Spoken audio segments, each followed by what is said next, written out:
Matthew Knight is the manager of a movie theater. He likes his job because he is interested in movies. He works from 9 until 5, 5 days a week. He works for 8 hours a day. He doesn't work on the weekends. Olivia Usborne is the owner of a bookstore.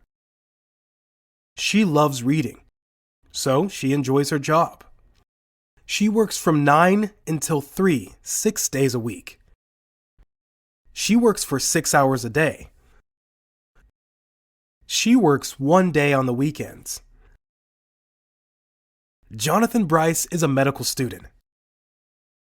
He likes his course, but he doesn't like waking up early.